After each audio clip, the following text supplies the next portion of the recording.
Merci Franck de nous donner ce temps sur un sujet qui est clé. C'est la deuxième année. L'année dernière, on avait fait un constat.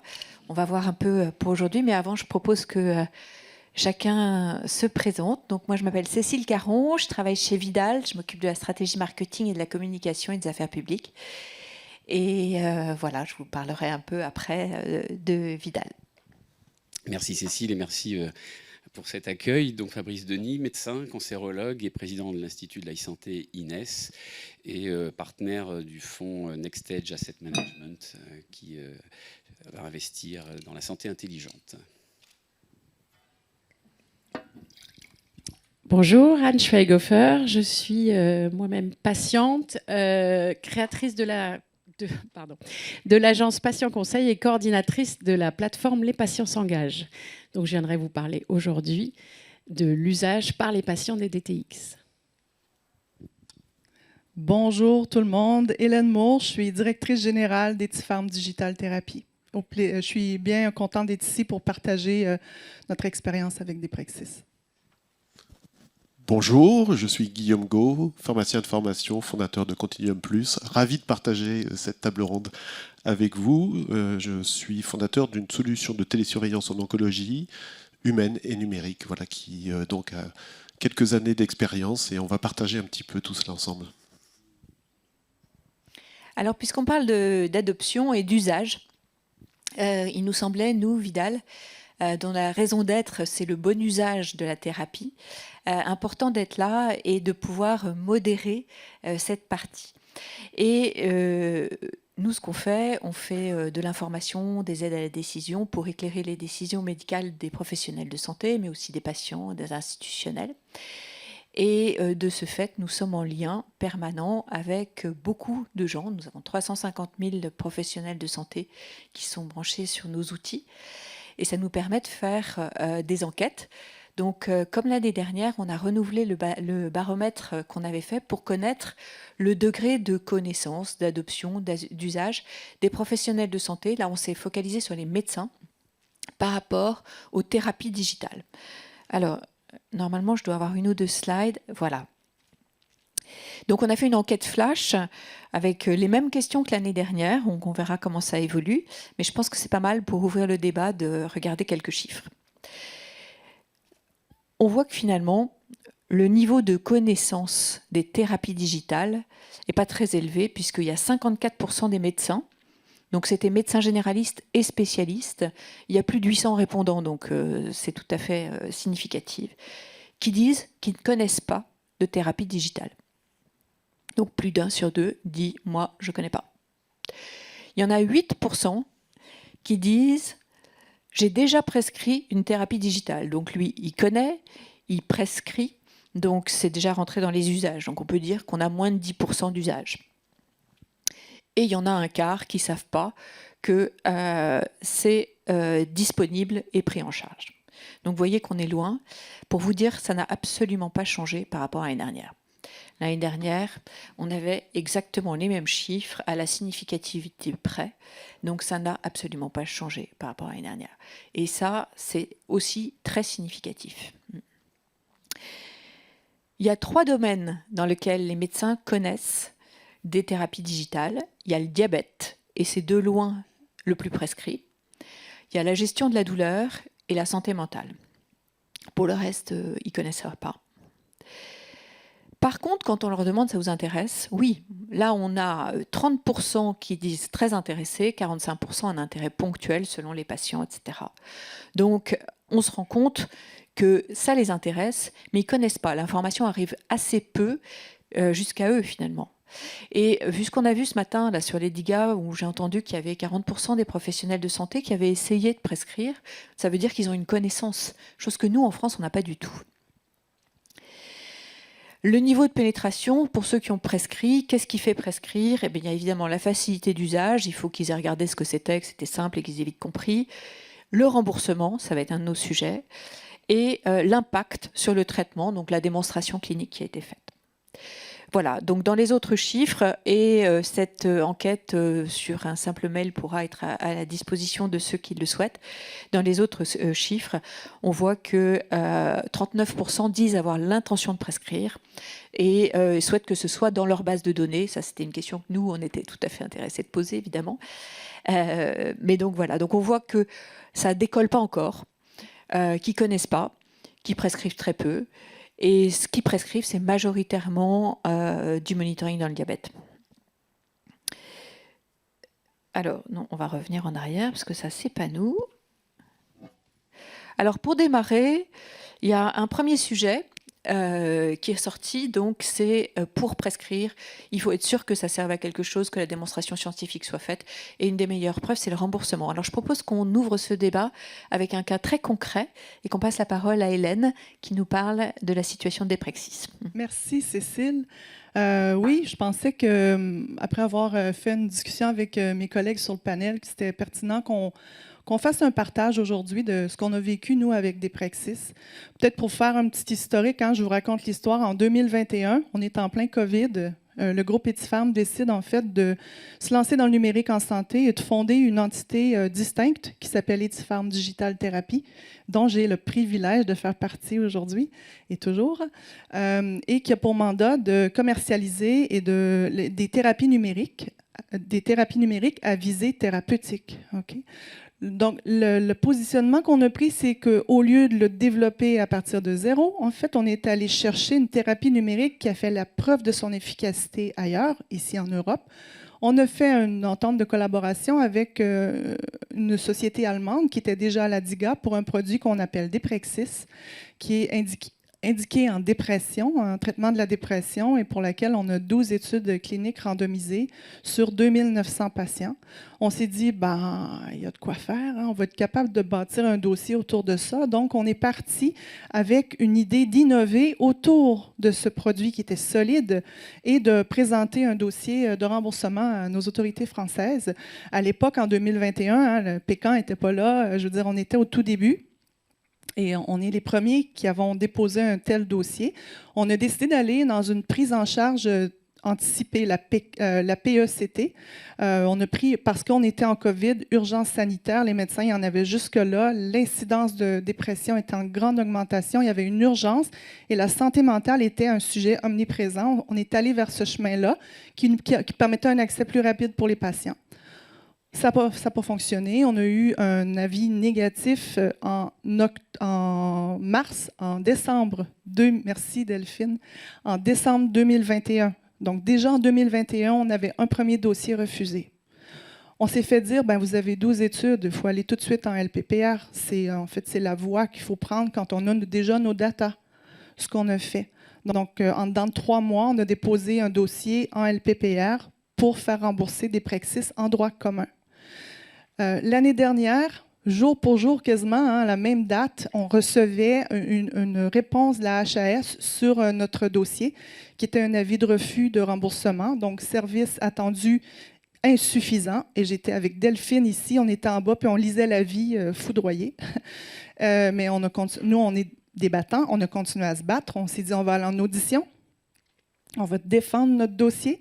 On est allé en audition, on a fait revirer cette décision de service attendu insuffisant. On a eu un service attendu suffisant avec une ASAT 5. Pour ceux qui connaissent un peu les mécaniques, ce n'est pas la meilleure nouvelle, une ASAT 5, mais on s'est dit, c'est nouveau, c'est novateur, c'est inconnu. On va faire avec, on va aller en égo de prix en toute bonne foi, puis on va aller décrocher un prix pour Deprexis.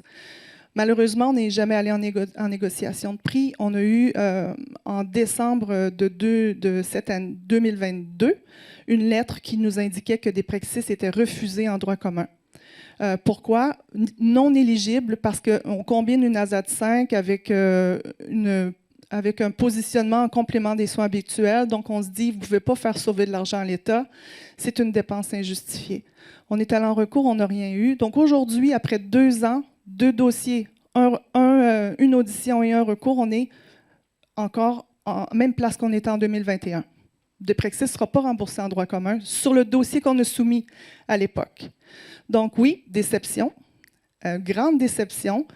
Puis je vous dirais même avec nos équipes un peu de confusion parce que tu te dis, attends une minute, là. Moi, ce que je vois, ce que j'entends et ce que je lis, c'est une ambition claire des autorités de santé, des ministères, du gouvernement, pour faire de la France un leader sur ce domaine-là. La santé mentale étant mise à l'épicentre du discours. Alors, on arrive avec une thérapie numérique qui a prouvé cliniquement, qui est remboursée en Allemagne, pour laquelle on a eu un avis positif du NICE. On sait que NICE, c'est pragmatique. Alors, on a eu ça au Royaume-Uni il y a quelques mois, et en France, c'est un non catégorique. Alors, oui, une déception, oui, une certaine confusion, parce qu'on voit cette décorrélation, on se pose des questions, mais ce que je peux vous dire aujourd'hui, c'est qu'on y croit. On ne lâchera pas le morceau tant qu'on va être à la barre de cette entreprise-là. Alors, c'est sûr qu'il y a 1 an, on était déjà en train de cogiter sur, OK, what if? Hein? On voit bien que le chemin est sinueux. On voit bien que les risques qu'on ait une voie dorée d'un remboursement avec un prix, ça va être compliqué. Donc, on a déjà commencé, nous, à travailler sur les voies alternatives. Comme le panel d'avant l'a mentionné, c'est super important. Donc, oui, on a des avenues. On continue à fouiller. On continue à parler à tout le monde dans un esprit de collaboration. On est les premiers. On le sait que c'est dur d'être les premiers, mais c'est aussi excitant, c'est aussi cool, mais on essuie des plâtres. Et aujourd'hui, mon intention de vous partager ça, c'est pas de décourager tout le monde, hein, puis qu'on sorte la tête entre les 2 jambes, mais c'est pour se dire qu'il faut vraiment se fédérer, il faut se rassembler, il faut trouver des solutions, parce qu'aujourd'hui, 4 questions. Qu'en est-il des patients qui ont en France un manque de chance? Ils ne peuvent pas accéder à cette innovation qui est des Deprexis. En Allemagne, plus de 1000 patients par mois ont accès à des Deprexis remboursés. Au Royaume-Uni, on a 6 régions qui maintenant donnent accès à des Deprexis à des patients. On a des patients aux États-Unis qui ont accès aussi. Donc, qu'en est-il des patients? Les soignants, à tous les jours depuis 2 ans, mon équipe, on va sur le territoire. On a toujours, j'ai jamais vu ça en 25 ans de carrière dans le pharma, j'ai jamais vu autant de curiosité, d'intérêt pour, en fait, à ramener ces innovations-là dans l'arsenal thérapeutique. J'ai jamais vu ça. Ce n'est pas les médecins qui sont la barrière. Ils veulent l'intégrer. Ils ne savent pas comment. Ils ne comprennent pas encore. Il faut leur enseigner. Il faut faire de la pédagogie. On le sait tous dans l'adoption. Mais ce n'est pas eux la plus grande barrière. Ce n'est pas les patients non plus. On a des témoignages patients qui disent « Deprexis a changé ma vie ». C'est poignant. Nous autres, on l'écoute. Puis on sait que la place de la thérapie numérique, elle est là. Puis que c'est immuable. La thérapie numérique va faire partie de ce qu'on a comme solution dans 5 ans de façon plus normale. Mais aujourd'hui, on a encore du chemin à faire. Qu'en est-il de la filière? Tous ces gens ici dans la salle. Qu'en est-il de nos investisseurs qui se posent des questions sur quel est mon ROI? Moi, j'ai besoin d'avoir des résultats. J'ai des comptes à rendre à mes investisseurs aussi. Donc, des bonnes questions à débattre, j'imagine. Je vous laisse sur ces réflexions. Puis, merci de votre attention. Merci et bravo Hélène pour ta persévérance.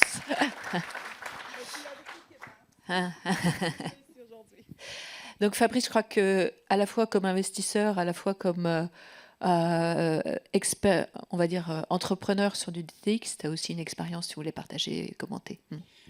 Ouais, je vais rebondir là-dessus, évidemment. Moi, j'ai conçu une appli il y a 8 ans qui a fait l'objet d'un remboursement, qui était justement la première en France. Donc, ce parcours du combattant, je l'ai eu aussi avec un refus initial. Et finalement, c'est l'audition qui a retourné la table. Là, ce qui se passe quand même actuellement avec Deprexis, c'est un vrai problème. C'est un signal particulièrement négatif. J'ai 2 chiffres, un sur la dépression, un sur les investissements. Sur la dépression, je ne vous parle pas du nombre de millions de patients qui ont des dépressions en France et ailleurs, mais 1 patient sur 2 sous antidépresseur arrête son antidépresseur au bout d'1 semaine. Ça, ce n'est pas pris en compte dans les études de prospective, et pourtant, c'est une réalité de terrain. C'est-à-dire qu'il y a un déprimé sur 2, soi-disant traité, qui ne sera pas traité, il ne va pas se traiter. Donc, on peut imaginer qu'une thérapie numérique pourrait être certainement plus simple à prendre, et je ne parle pas des 12 études randomisées, qui sont quand même plutôt favorables. Le deuxième chiffre, c'est les investissements en santé numérique. 1,4 milliard premier semestre 2022 en France, 400 millions premier semestre 2023. Donc 4 fois moins, on est retourné autour des seuils de 2018. Et la dynamique n'est pas pour l'instant prête de s'inverser avec des bonnes nouvelles comme celle de Deprexis. Et d'autres, parce qu'on est quand même contacté très régulièrement à l'INES par des boîtes extraordinaires avec des solutions extraordinaires qui sont en train de brûler leur cash et ne seront plus là à la fin de l'année. Donc il y a un sujet à amorcer très rapidement si on veut qu'en 2030, on ait effectivement des DTX sur le marché. Donc ça, c'est un problème.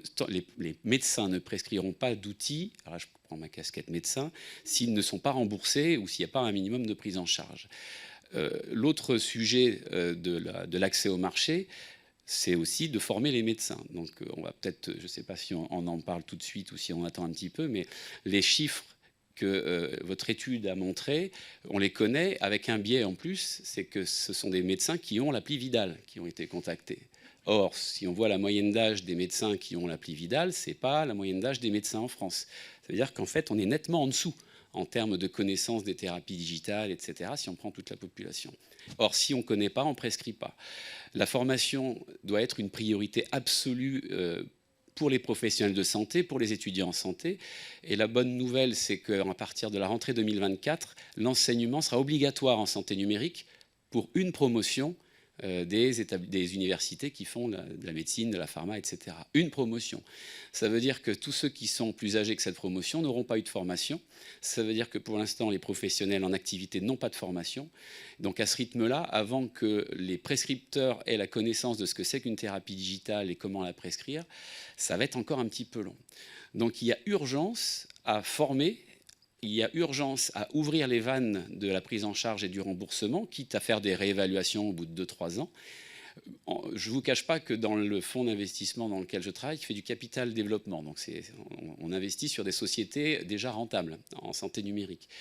Déjà, quand on fait du sourcing, on voit qu'on est à peine à 3% de sociétés rentables en santé numérique. C'est quand même assez peu.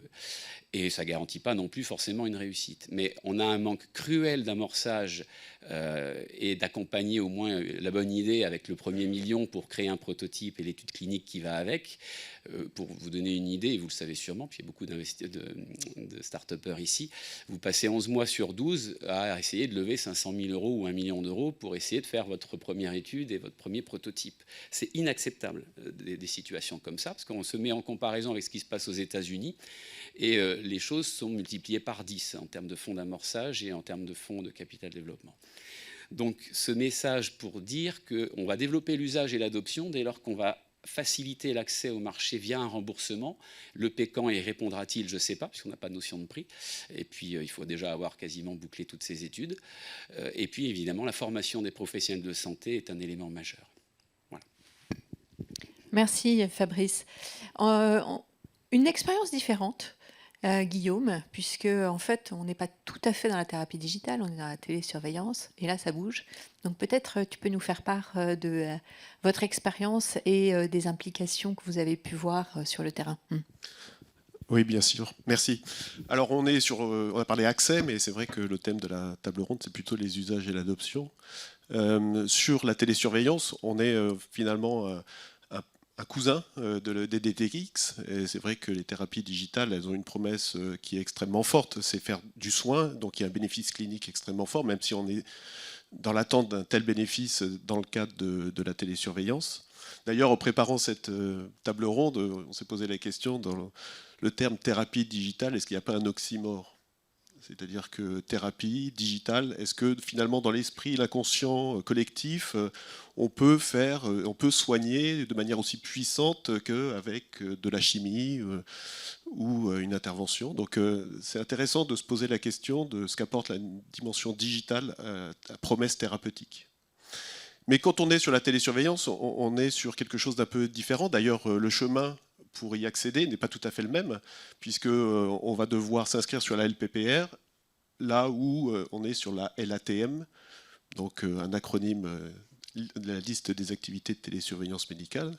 Et vous voyez que l'évaluation n'est pas la même. On est sur de l'amélioration du service attendu dans le cadre du DTX. C'est assez proche de ce qu'on peut avoir dans le médicament avec les ASMR. Alors que sur la télésurveillance, on est sur l'impact attendu. Et là, on recherche deux types d'impact, l'impact organisationnel ou l'impact clinique. Et éventuellement les deux, et ça c'est encore mieux. Côté usage et adoption, il faudra que je revienne vous voir dans un an parce que la télésurveillance vient de passer dans le droit commun. Mais bon, comme on a une petite expérience à travers l'article 51 qui est un cadre d'accès au marché, je peux vous dire ce qui se passe en termes d'adoption et d'usage quand on a tout ce qu'il faut, quand on a tous les feux verts finalement. La solution est là, elle est validée, on a des bénéfices cliniques qui ont déjà été démontrés. On a surtout des professionnels de santé qui sont rémunérés. Et donc le cadre de rémunération est là. Eh bien, on n'est pas au bout de nos peines. Parce qu'en fait, l'accès est une étape, mais l'adoption et l'usage en est une autre. Et donc, ce que l'on voit très clairement de notre propre expérience, c'est que l'organisation est l'élément clé d'adoption et de l'usage des solutions que l'on a. Et si on n'a pas une organisation qui est prête à se modifier et à accueillir cette innovation, en fait, il n'y a pas d'issue. Il va y avoir des usages ponctuels, lapidaires, on va dire, perlés de la solution, alors que, on le sait, pour que ça fonctionne, il faut qu'il y ait un usage systémique. Et cet usage systémique, nous, sur 15 établissements qui participent à l'article 51, donc à Coadom Picto, pour le citer, on a 14 établissements qui s'y sont mis, on en a 13 d'actifs, et quand vous regardez finalement ceux qui sont vraiment actifs, il y en a 7. Donc vous vous dites, waouh, ça fait quand même un taux d'adoption relativement faible par rapport à une promesse qui est relativement forte, enfin qu'on considère comme forte. Peut-être qu'elle ne l'est pas assez d'ailleurs. Mais en tout cas, ça montre qu'il faut être extrêmement humble dans l'adoption et les usages. Et pourquoi? Pourquoi est-ce que c'est pas adopté? C'est quoi les freins? Il y en a un qui m'a été donné hier, et j'ai trouvé ça intéressant. C'est le médecin qui doit aller se confronter avec sa carte de santé. C'en est une, mais ça peut être d'aller négocier avec la DSI un sujet qui n'est pas habituel pour des médecins. Si l'impulsion ne vient pas des médecins, il ne se passe rien. Ça, c'est clair, et on est dans la télésurveillance médicale. Et je pense que dans le DTX, c'est la même chose. Donc, il faut avoir des ambassadeurs médicaux. Et si ces ambassadeurs médicaux ne prennent pas le train, qui peut être initié par des soignants, en fait, ça ne prend pas. Et donc, la promesse clinique peut être extrêmement forte. Enfin, Fabrice, Moufker, la promesse a été extrêmement forte. On peut pas, quand on améliore la survie de 5 mois avec une thérapie... 7. Mais c'était il y a longtemps. Bon, vous vous dites, bon, on est dans l'OS, quoi. Donc il n'y a pas uniquement la promesse clinique, il y a une volonté d'embrasser le changement. Et embrasser le changement dans des temps aussi perturbés, il y a aussi un problème conjoncturel, mais il y a un problème structurel. Je crois qu'on a du mal avec la gestion du changement en France. Si je peux rebondir, bah oui, parce que pour le coup, j'en utilise aussi des solutions de télésurveillance et je vois comment les choses s'implémentent. Il y a 3 problèmes en fait. Le premier, c'est que les systèmes d'information hospitaliers font fuir les médecins. C'est une des premières causes de fuite des médecins de la médecine en général. C'est les systèmes d'information hospitaliers. En gros, c'est le nombre de logiciels que vous devez utiliser qui ne communiquent pas entre eux pour chaque malade et vous passez votre temps à saisir des mots de passe, à les changer, à saisir 20 fois les mêmes trucs. C'est juste une horreur. Donc en gros, il y a à peu près 15 outils à ouvrir chaque matin pour un malade. Donc vous en rajoutez un qui ne communiquera pas forcément, ça complique. Le deuxième point, c'est effectivement les DSI des hôpitaux qui ne veulent absolument pas se mouiller, même si le médecin va les voir, en tout cas dans les hôpitaux publics, puisque c'est compliqué, il y a des risques d'attaque, etc. Donc c'est bloqué, y compris dans des centres, les CLCC, les centres de lutte contre le cancer, où pourtant c'est de droit privé, mais bon, c'est pareil, ça bloque à pas mal de niveaux. Le troisième point, c'est le personnel, c'est que vous trouverez pour l'instant difficilement des infirmières dédiées de coordination pour gérer les alertes et des IPA, parce qu'il n'y a pas de personnel, il y a particulièrement 25% des lits qui sont fermés en France, et donc le personnel restant fait des gardes et fait les soins courants. Et puis la dernière chose, c'est qu'il y a certes un financement, mais qui va aux établissements et pas aux professionnels qui font la télésurveillance. Alors dans le privé, si. Et je pense que parmi les centres qui fonctionnent bien dans ton programme, c'est plutôt les centres privés, parce que là, évidemment, les professionnels, ils sont intéressés directement à l'usage. Moi, si je suis médecin dans un hôpital et que je mets 500 malades, ma feuille de paye ne va pas changer spécialement à la fin du mois. Et donc, par contre, je vais prendre du temps pour gérer les alertes et je n'aurai pas spécialement intérêt. Donc, on sait pourquoi ça coince. Nous, avec l'outil qu'on a développé, et malgré un remboursement, il n'y a pas eu non plus un usage majeur. Alors, en plus, depuis, on ne peut pas dire qu'il n'y ait pas eu de preuves cliniques, puisqu'il y a eu 10 études randomisées qui ont confirmé des bénéfices en qualité de vie, en réduction d'hospitalisation, de symptômes. Il y a même eu des recommandations qu'on a écrites l'année dernière, les premières en e-santé au monde, en médecine, où on indique qu'il faut faire de la télésurveillance aux patients. Et malgré ça, ça crée pourtant une obligation de moyens pour les médecins, parce qu'on est censé fournir ce qu'il y a de mieux aux patients. Évidemment, ça a l'air d'être compliqué à déployer, et on connaît les raisons. Là, celles que j'expose, en tout cas, elles sont objectives. Donc, ça ne veut pas dire qu'il faut lâcher. En fait, les choses vont monter lentement. Tiens, moi je suis un malade, moi je ne vais pas aller chez vous parce qu'il n'y a pas de télésurveillance. Ça marchera très bien. Il faut que les patients, y compris pour les DTX, soient à l'origine du mouvement. Les médecins s'y mettront bon an, mal an, mais il faut effectivement que ça parte de la base et des utilisateurs. Alors, la parole est à toi. Merci beaucoup. Tu ne pouvais pas mieux introduire effectivement ce dont j'aimerais parler en miroir à tout ce qui s'est dit en fait. Effectivement, l'usage peut se développer grâce à l'influence des patients, et je pense que là, il y a un énorme levier pour améliorer l'adoption et l'usage de ces DTX. Alors, tu parlais de formation. Moi, je pense que la formation à destination des patients est aussi un élément crucial et pourra améliorer l'usage. Alors, les patients, je pensais à plusieurs façons d'aller vers eux. Je pensais au développement des patients experts et tous les gens qui se forment actuellement. C'est un magnifique levier pour améliorer l'usage des TTX. Et Guillaume, tu travailles avec des associations de patients et des patients experts sur tes projets. Et je pense que c'est aussi ce qui fait la réussite de ta solution. Et je pensais donc à la formation des patients experts. Pour l'instant, personne n'est formé à la santé numérique. Moi, je sors d'un DU de santé numérique à la Sorbonne, que j'ai fait avec des médecins et des soignants. Je crois qu'on est 2 en France à être formés en santé numérique spécifiquement. Et puis, formation à destination des associations de patients également. Alors moi, je suis tout à fait d'accord avec ce que tu disais, thérapie et digital, ces 2 mots qui vont pas très bien ensemble et que le public ne comprend pas.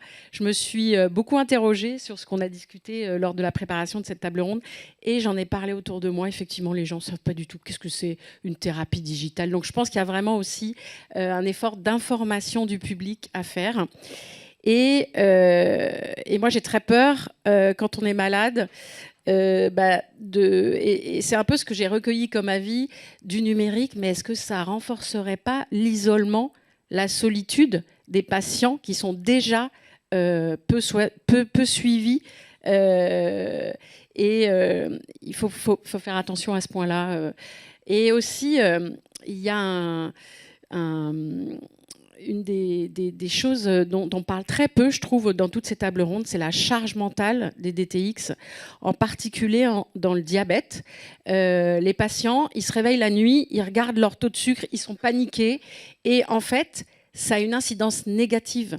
Donc je pense qu'il y a vraiment ne pas oublier que ces DTX et toutes ces thérapies numériques et le digital, que ça ne peut marcher que si c'est pour améliorer un parcours de soins, pour améliorer le parcours de soins et travailler avec les professionnels de santé et pas remplacer, bien sûr. Et puis, je me disais, aussi en discutant sur ces sujets, qu'il y a des espèces de silos. D'un côté, la santé numérique, de l'autre côté, les professionnels de santé, les patients, et en fait, ça communique très peu. Vous avez quand même des startups, il y a 11% des startups qui n'ont jamais parlé avec des patients. Vous ne pouvez pas construire des choses à destination des patients sans les impliquer, sans co-construire avec eux. C'est paraît complètement incroyable qu'il y ait des solutions numériques qui se développent à destination d'utilisateurs qui ne sont même pas consultés. Donc ça paraît, moi ça me paraît incroyable. Donc je vous engage tous, start-upers ici, à construire des boards patients, à co-construire avec les utilisateurs pour créer des solutions qui leur conviennent et qui répondent à leurs besoins. Voilà, donc je me disais que la question de l'usage était cruciale et la question de l'adoption est cruciale. Elle doit se faire avec les patients et pour les patients. Merci beaucoup de ton témoignage, Anne. Je crois que fondamentalement, évidemment, rien ne peut se faire sans l'utilisateur final. C'est lui qui a la clé. Ce qu'on a dit aussi à la table ronde de tout à l'heure, celle d'avant, c'est oui, l'utilisateur final, mais le DTC seul, sans la caution des autorités, ça ne marchera pas. Enfin, on n'y croit pas beaucoup. Donc, on a besoin d'avoir cette haute caution. On a besoin d'avoir ce remboursement que tu cherches. On a besoin d'avoir les professionnels de santé. Ça montre que tout le système doit bouger ensemble.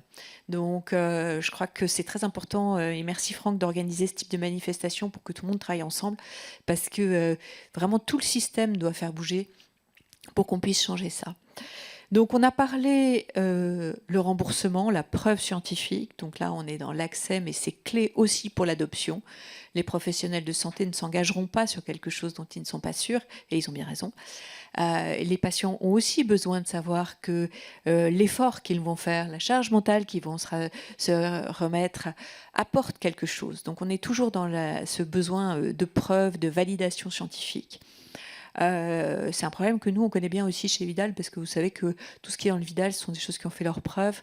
Et donc, finalement, on se rend compte que les thérapies digitales qui sont dans le Vidal, aujourd'hui, je faisais le compte, on n'en a que 4. Et pour le reste, candidater.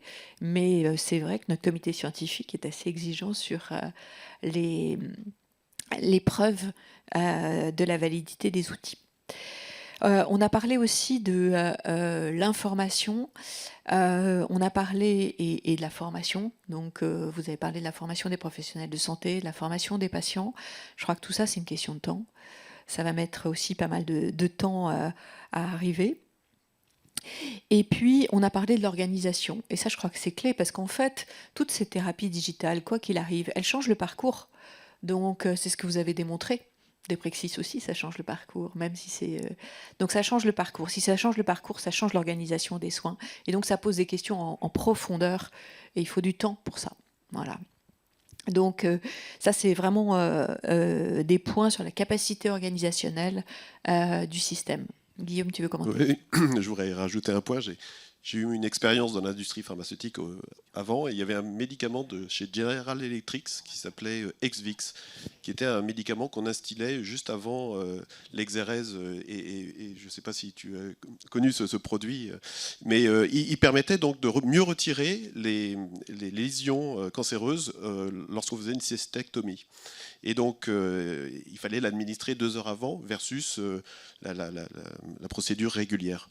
Eh bien, le fait même qu'il y ait une modification de l'organisation a fait qu'il n'y a jamais eu de succès de ce médicament, alors qu'il montrait qu'il y avait un gain en termes de survie. Et en Allemagne, il a été un succès colossal, avec un cas. Alors, ils sont meilleurs en organisation que nous, les donc, Allemands ? la question qui se pose, c'est est-ce que voilà, on n'aurait pas à d'abord se poser la question, comment je prends mon organisation et comment je la transforme, comment je la comprends en termes d'organisation, pas uniquement dans les murs, mais jusqu'en dehors des murs, pour que je puisse adopter finalement l'usage de cette innovation. Et aujourd'hui, ce que disait Anne, pour moi, est extrêmement important. Imaginez qu'on va laisser le patient dans un colloque singulier avec sa thérapie digitale ou avec son outil de télésurveillance, est une hérésie. Pour moi, c'est dans le cadre d'une prise en charge, c'est pour ça qu'on s'appelle continuum, je fais une petite page de publicité, c'est le continuum du soin avec l'hôpital, la ville et le domicile. Et si la ville ne fait pas partie prenante de cette organisation, eh bien, ça ne marchera pas. Et comme on a une organisation en silo en France entre l'hôpital et la ville, eh bien, il faut casser ce silo. Donc vous voyez les montagnes qu'il faut en fait franchir pour arriver à développer l'adoption et l'usage, mais on y arrive. On y arrive. Voilà, donc ce que je veux dire, c'est qu'il y a un message positif, parce qu'on a 3000 patients voilà, qui sont aujourd'hui dans les usages, 3500, 700 dans l'article 51, donc on voit que ça prend. Mais l'inertie. Donc il faut être patient, et je dirais... sens, non, soyez pas patient au sens médical du terme. Soyez patient, et je pense surtout aux investisseurs. Voilà, parce qu'ils ont tendance à vouloir attendre de la part des DTX et puis des solutions de télésurveillance des choses avec des ramp-up de dingue. Et en fait, on voit bien que c'est pas possible, c'est pas compatible avec la modification qui est attendue. Alors certains, ça les fait fuir, et d'autres, ça devrait les faire venir parce qu'il y a de l'impact. Patient et résilient aussi, si on voit l'expérience. Tu voulais dire quelque chose? Non, mais l'impact organisationnel aussi, c'est un sujet qu'on sent qui va être vraiment au centre de l'évaluation du numérique en santé. Comment est-ce que ça peut améliorer nos soins de santé, nos écosystèmes, et on voit que c'est dans les recommandations de la HAS sur le dépôt d'un dossier en PECAN ou en LPPR. On veut mieux comprendre l'impact organisationnel d'une thérapie numérique sur l'écosystème de soins de santé. Mais en fait, c'est la poule ou l'œuf, hein? On ne peut pas démontrer un impact organisationnel tant qu'on n'a pas déployé à une certaine échelle. Donc, oui, on veut bien. Alors, nous, on avait accepté, lors de notre avis positif, de faire une étude post-inscription. Aussitôt qu'on sera remboursé, on s'attelle, on met en place une étude observationnelle pour mieux documenter ces impacts-là. Absolument. Mais on ne peut pas le faire si on n'a pas de patients qui reçoivent des Praxis. Donc, il faut aussi être réaliste. Si on veut avoir plus de data, il faut offrir un contexte qui permet aux industriels d'aller chercher cette data, de travailler ensemble. Et aujourd'hui, c'est comme si on demandait de la magie. Donnez-nous de l'impact organisationnel, même s'il y a 2 patients en France qui reçoivent des Praxis. Donc, en fait, c'est là où moi, je soulève la question. Il faut être cohérent à un moment donné. Oui, c'est important de le documenter, mais ça prend des patients. C'est pour ça que le PECAN est mis en place, mais il y a peut-être encore un peu de boulot à faire. Oui, il y a le PECAN qui arrive. Hein. Un dernier mot, Anne? Merci, Franck, de nous avoir donné cet espace de parole. Un dernier mot, je pense qu'en se mettant tous ensemble, comme on a fait aujourd'hui autour de cette table, puisque je pense qu'on est assez représentatif de l'écosystème, on arrivera à construire des solutions qui conviennent à tous les usages. Merci. Merci. Je pense que tout a été dit. Juste pour information, l'INES fait des webinaires chaque lundi à 18h pour les professionnels de santé ou de l'écosystème, avec 20 minutes sur chaque question autour de l'IA, de la télésurveillance, etc. Donc ça fait partie de notre petite touche pour essayer de faciliter, d'accélérer l'enseignement de la e-santé auprès des patients, y compris d'ailleurs. Donc n'hésitez pas. Merci beaucoup. Merci à vous tous. Et puis, on va prendre, je pense, quelques questions dans la salle ou en ligne. Il n'y avait pas de questions en ligne. Par contre, si certaines personnes veulent poser une question sur cette thématique, n'hésitez pas. Présentez-vous à chaque fois. Hein. Merci beaucoup. Bonjour, Émilie Delpit. Je suis associée du cabinet Proxicare. Donc, on accompagne beaucoup d'élaboration de parcours de soins innovants.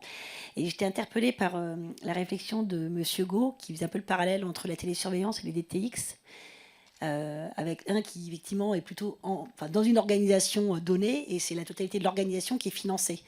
Et je me demande dans quelle mesure un DTX, sans parler de l'impact organisationnel, mais en tout cas, n'a pas un prérequis organisationnel qui serait presque, pour les pouvoirs publics, une condition à sa prise en charge. Voilà. Est-ce que, finalement, il ne faut pas un peu élargir le scope et faire valider, finalement, un parcours de soins avec le DTX à l'intérieur, plutôt qu'un DTX comme une molécule, détachée de son environnement, parce qu'aujourd'hui, on voit que sur différents types d'actes qui ne sont aujourd'hui pas pris en charge, toutes les thérapies non médicamenteuses, on voit mal les pouvoirs publics venir rembourser des ergothérapeutes en libéral, des psychologues, des profs d'activité physique en libéral, indépendamment d'un parcours. Et donc, voilà. Est-ce que là, il n'y a pas un clé qui est vraiment un changement de perspective, mais qui nous détache un petit peu du médicament pour rentrer dans quelque chose qui est plus parcours, forfait de prise en charge, des choses que l'on voit par ailleurs. Donc, ça s'adresse effectivement à la fois à M. Gau et puis Mme Moore, voir dans quelle mesure c'était déjà peut-être dans votre dossier. Oui, je peux peut-être commencer à répondre et Hélène suivra, parce que je ne suis pas un expert du DTX, vous avez compris, donc plutôt de la télésurveillance. Et c'est vrai que dans le cadre de l'article 51 qu'on défend, on a un forfait pluriprofessionnel. Et le forfait pluriprofessionnel va, à un moment donné, voir le jour en France. Si ce n'est pas en 2024, ça sera en 2025. Mais en tout cas, il y a des gens qui poussent très très fort au sein du ministère pour mettre en place ces fameux forfaits. Et je pense que le numérique aide à cela et vice-versa. Et donc, oui, dans le cadre de la télésurveillance, il faut prévoir une rémunération de l'hôpital, le médecin, l'infirmière, le pharmacien, et également en ville. Et donc le pharmacien, l'infirmière libérale, le médecin traitant. Voilà. Et donc c'est dans le cadre de ces forfaits pluriprofessionnels et de cette organisation-là que peut se nicher la télésurveillance, ou que la télésurveillance vient structurer cette approche qui décloisonne l'hôpital, la ville et le domicile. Maintenant, pour les DTX, je pense qu'on n'est pas loin. Ouais, non, mais c'est un peu différent, mais je vais bâtir sur ce que tu dis parce que on a des lignes directrices de comment traiter un patient qui souffre de maladie X. En France, la HAS a émis des guidelines sur le traitement du patient dépressif. Quelle est la première ligne recommandée pour un patient qui souffre d'une dépression légère à modérée? C'est la psychothérapie, ce n'est pas une molécule. Alors aujourd'hui, est-ce que tout patient souffrant de dépression, Fabrice, reçoit une psychothérapie? Absolument pas. L'offre de soins n'est pas parfaite. C'est compliqué pour les patients partout dans le monde d'accéder à cette solution-là. Donc, Déprexis vient offrir une alternative qui s'inscrit déjà dans les lignes directrices. En France, on n'a pas encore le mot numérique dans les lignes directrices de la HAS, mais en Angleterre, c'est clairement établi. Première ligne, thérapie numérique. En fait, avec Dr Narboni, on a travaillé sur un position paper à l'EPA pour en fait positionner la thérapie numérique dans les guidelines de la prise en charge du patient dépressif. Donc, tout ça, ça vient en fait pour nous, pour Déprexis, dans le sujet des lignes directrices. Il faut inscrire ces solutions-là dans les lignes directrices. Alors, clairement, les recommandations ou lignes directrices, par exemple en Angleterre, concernant les troubles du sommeil, elles viennent d'être écrites. Première ligne, c'est Sleepio. C'est-à-dire que vous avez des troubles du sommeil, vous ne pouvez pas prescrire un somnifère, un hypnotique, un anxiolytique, sans avoir prescrit une thérapie numérique. C'est ça qu'on peut faire. Et c'est pas compliqué, puisque finalement, ça simplifie grandement le parcours de soins, puisqu'il n'y a pas la surveillance des effets secondaires, des hypnotiques, les amnésies, etc. Donc, si on doit faire entrer ça dans le cadre d'un parcours de soins, il va forcément être simplifié, le parcours de soins, puisque on fait intervenir moins de monde. Donc, on pourrait tout à fait, en France, faire la même chose. Dire, première ligne, c'est comme ça, c'est une thérapie numérique, puis si ça ne marche pas, alors on passe sur du médicamenteux. Voilà, espérons qu'un jour... Oui, bonjour à tous. Alexandre Prilenko, je suis le directeur de la société Oviva en France. On développe des DTX dans le domaine de la nutrition. Je suis là. On a un premier DIGA commercialisé en Allemagne dans le domaine de l'obésité, donc on est confronté à toutes les questions que vous venez de soulever. Juste une idée, est-ce qu'il ne faudrait pas qu'on réfléchisse sérieusement à trouver des moyens de nous impliquer, nous, industriels, dans le recrutement de ces patients ? Et je me permets de partager un témoignage, en tout cas un retour d'expérience de mes collègues anglais, par exemple, qui sont mandatés par le NHS, dans certains cas de figure, en l'occurrence quand on est titulaire d'un appel d'offres, pour aller travailler avec les médecins au recrutement des patients. Donc, identifier les patients éligibles dans leur base de données, les contacter derrière, tout ça sous mandat du NHS. Là aujourd'hui, on est confronté au problème que les médecins n'ont pas le temps, n'y pensent pas, ont énormément de choses à traiter sur les épaules en permanence et ça ne s'arrête jamais. Nous, je pense qu'on pourrait le trouver, le temps. En tout cas, on a la motivation, je pense. C'est pas demain qu'un industriel aura accès aux bases de données des hôpitaux. Hein. Donc, je pense qu'il faut trouver autre chose parce que. Oui, mais ça fonctionne ailleurs. Donc ça marche. Si on part de ce constat. C'est clair que ça marche ailleurs. Et d'ailleurs, non, l'enjeu intermédiaire, c'est d'ouvrir l'accès au remboursement à des études en vie réelle. Plutôt que d'attendre 50 études randomisées, sans nécessairement d'ailleurs que ça s'accompagne d'un remboursement. On sait tous, là on travaille dans un board européen des 27 pays de l'Union à l'harmonisation de l'évaluation des dispositifs médicaux numériques pour qu'un dossier de remboursement soit le même à présenter dans les 27 pays plutôt que se faire refuser dans un pays alors que dans le pays d'à côté on sera accepté. Et dans les critères d'évaluation, on est tous en train de se dire que les études randomisées en e-santé, on ne va pas dire que c'est nul, mais en tout cas le bénéfice emmerdement des études randomisées, il n'est pas forcément supérieur à celui des études en vie réelle. Ça coûte un bras, ça dure très longtemps, votre étude est finie, votre algorithme il est déjà désuet, et puis vous ne savez même pas si votre outil va être réellement utilisé dans la vraie vie, alors qu'évidemment dans une phase 3, on appelle les patients tous les jours pour leur dire ah, vous n'avez pas utilisé votre logiciel. Donc ça va bouger un jour là-dessus, c'est-à-dire que les études en vie réelle, qui se conduisent en 2-3 mois, hein, là où on met 2-3 ans, on met 2-3 mois. Par exemple, dans l'appli Malo qu'on a développé pour détecter l'autisme, on a engagé 4000 enfants en 1 mois. Et on a la réponse 2 mois après. Ben, si on avait dû faire une étude randomisée, voilà, en pédiatrie en plus, vous imaginez. Donc l'accès au système d'information hospitalier, honnêtement, j'y crois pas trop. L'accélération de l'ouverture des études en vie réelle comme critère d'évaluation en dur pour un accès au remboursement, bien sûr. Question ici. Je passe le micro. Je vais demander si vous faites juste un petit passage de relais, s'il vous plaît. Merci. Philippe Martin de l'INES. Une remarque et une question. Enfin, une première remarque, je ne pense pas que l'appellation DTX soit si effrayante que ça et soit un frein, car qui savait il y a quelques années ce que c'était qu'une immunothérapie ou une thérapie à base d'ARN messager. Donc ça passe dans les mœurs à partir du moment où c'est performant. Donc ça ne serait pas un frein. Au développement également, ce qui est très important, on a parlé des directeurs des GI, mais c'est essentiellement les directeurs d'hôpitaux. J'ai l'exemple d'un hôpital, alors qu'on faisait la mise en place d'applications de télésurveillance en cancérologie. C'est lui qui avait décidé qu'on mettrait en place cette application et qui a mis en place toute l'organisation, réforme complète des pôles de santé de cancérologie avec des infirmières d'accompagnement, etc. Et l'accompagnement est essentiel, c'est pour les patients. C'est-à-dire, si on veut que les patients utilisent ces applications, il faut qu'ils soient accompagnés par des soignants, en particulier des infirmières ou des soignants, des nouveaux soignants. Ça, c'est important. Par contre, la question, c'est il faut faire quand même attention si on veut faire des développements très ou trop rapides, c'est qu'on ait des effets de mode et des déceptions à terme. Donc, on peut prouver dans un contexte donné qu'une application est utile, et quelques temps plus tard, on aura la démonstration qu'elle ne servait à rien. On y pense avec Fabrice, puisqu'on a accompagné Fabrice dans le développement de MoveCare. 11 ou 12 maintenant essais randomisés mettant en évidence l'effet positif de la télésurveillance en cancérologie. Et puis, les thérapies, les accompagnements des traitements des cancers du poumon a évolué. Et le dernier essai est négatif. Donc on peut avoir un effet de déception des professionnels qui auront été embarqués à utiliser des thérapies digitales ou de télésurveillance et qui seront déçus par les derniers résultats. Donc question, comment faire attention à cette problématique? Merci pour tous ces commentaires. Pour le dernier point, finalement, on est un peu comme dans toutes les thérapies, qu'elles soient digitales ou pas. L'arsenal thérapeutique évolue.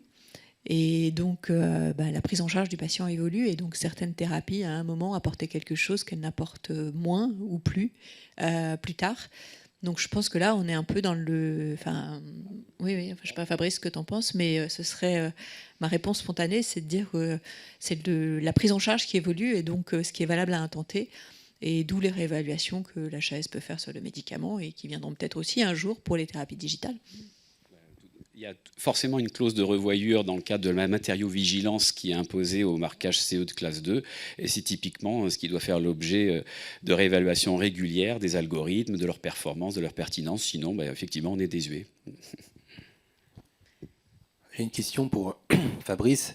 Les guidelines professionnelles, j'ai vu la dernière, où il y a 2 ans, les recommandations de l'ESMO sur la téléscience médicale en oncologie. Est-ce que les guidelines sont un levier de pratique médicale? Parce que ça inscrit quand même, ça existait dans le médicament. Est-ce qu'on peut penser que demain, si dans la profession, au niveau international, dans la psychiatrie, dans la cardiologie, dans la cancérologie, les guidelines professionnels indiquent la téléscience médicale ou les thérapies numériques en première ligne ou en deuxième ligne, est-ce que ça va pas avoir un impact sur les pratiques et sur le médico-légal? On a publié ça l'année dernière et depuis, elles n'ont pas été modifiées ou amendées, même si quelques résultats sont négatifs depuis, dans certaines indications. Mais sur le tout cancer, c'est maintenu. C'est une obligation de moyens. C'est-à-dire que si demain, je soigne un patient avec un cancer, je ne lui propose pas la télésurveillance, il lui arrive un pépin, il peut aller voir un tribunal et un juge qui dira mais, cher docteur, vous n'avez pas mis votre obligation de moyens, il y a des recommandations, vous ne les avez pas suivies, c'est pour votre pomme. Donc oui, il y a une obligation de moyens. C'est pour ça qu'on les a fait, ces recommandations. Et d'ailleurs, dans ces recommandations, ce n'est pas limité à l'indication pour quel malade on doit faire de la télésurveillance, mais on a dit aussi quel type d'outil, quel logiciel, comment choisir un logiciel. Et on avait sûrement eu le nez creux, mais on avait aussi estimé dans les critères de choix des logiciels qu'une matériaux-vigilance avec réévaluation régulière de la performance des algorithmes était obligatoire, sinon ce n'était pas la peine. On parlait tout à l'heure que les professionnels de la santé ne sont pas contre ce genre de DTX et leur mise en place dans le domaine de la santé pour accompagner les patients, mais ces risques qui sont amenés par justement le non-respect d'une guideline ne peuvent pas être justement un frein. Bonjour, Mireille Mazloum, du coup Aptar Digital Pharma. Donc la question, c'est sur le risque médico-légal de les utiliser ou de ne pas les utiliser. Si on ne les utilise pas, on a vu qu'il y a un risque médico-légal, obligation de moyens non remplie. Si on les utilise mal, il y a aussi un souci, c'est qu'en gros, si vous avez une information d'une alerte, vous recevez votre mail, vous lisez votre mail avec une alerte, donc il y a un accusé de lecture, de réception, c'est tracé tout ça, mais que vous n'avez pas géré en aval le problème, pareil, là vous manquez à votre obligation de moyens, donc sur le plan juridique c'est un sujet. Donc il y a des, on va dire des soucis si on s'en sert ou si on s'en sert pas, mais ça le médecin il est habitué quand il reçoit un fax avec un bilan sanguin tout pourri et qu'il n'appelle pas le malade pour le prendre en charge, il lui arrive la même chose. Donc ça ne rajoute pas un sur-risque, la télésurveillance. D'ailleurs, il n'y a même pas de surcote sur nos assurances professionnelles parce qu'on fait de la télésurveillance.